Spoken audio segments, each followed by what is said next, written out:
Constituée d'éléments des forces françaises libres depuis 1940 et d'unités de l'armée d'Afrique, cette première armée, dite armée B, ce sont 250 000 soldats venus de l'Empire, comme l'écrira de Lattre de Tassigny quelques années plus tard. À cet ensemble, vous avez des forces qui viennent des Antilles, vous avez des forces qui viennent du Pacifique ou de l'Afrique subsaharienne. Et donc, vous avez un ensemble qui est composé finalement de Français pieds noirs, de Français métropolitains qui se sont évadés puis qui ont repris le combat.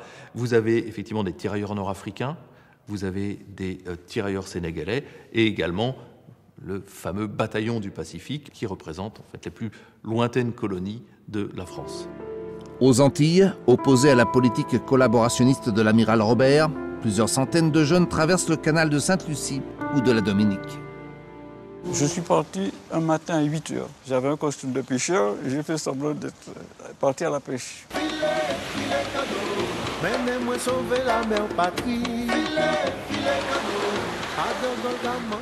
Les Antillais venaient de partout et tout, on était très nombreux.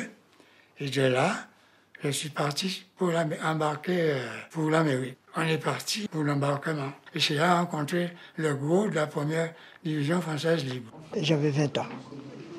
J'allais les avoir dans 2 mois. J'ai dit, je vais passer au bureau du maréchal Pétain, je préfère servir de Gaulle, puisque j'avais entendu l'appel.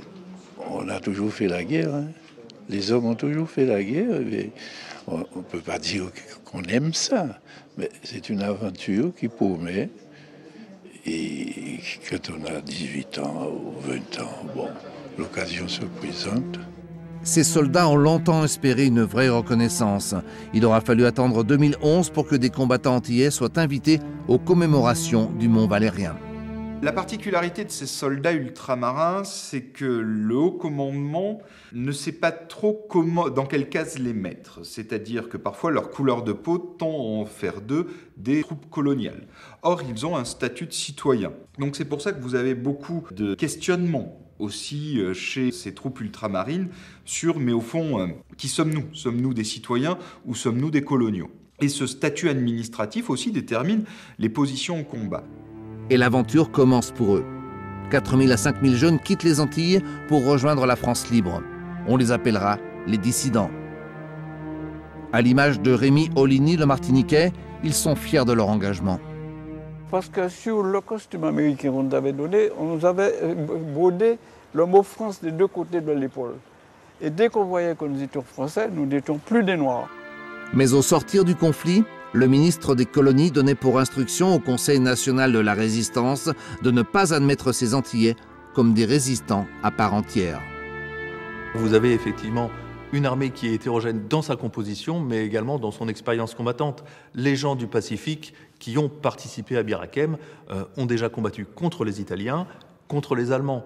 C'est une expérience qui n'a pas de prix au combat. Vous avez d'autres soldats antillais, par exemple, qui arrivent tout juste des États-Unis, de Fort Dix, dans le New Jersey, où ils viennent de terminer une longue formation combattante, et ce sera sur les plages de Provence que sera leur baptême du feu et la découverte de la métropole.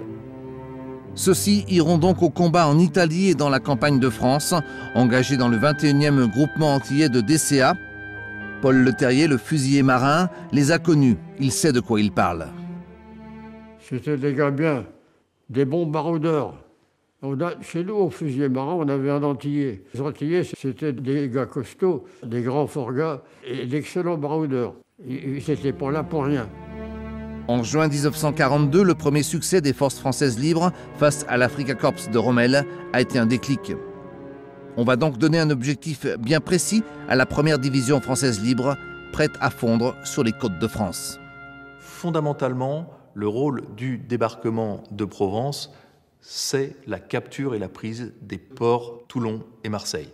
Donc, on a d'abord un objectif qui est logistique. Les Allemands n'ont pas fortifié les plages comme en Normandie. Le combat sera donc différent.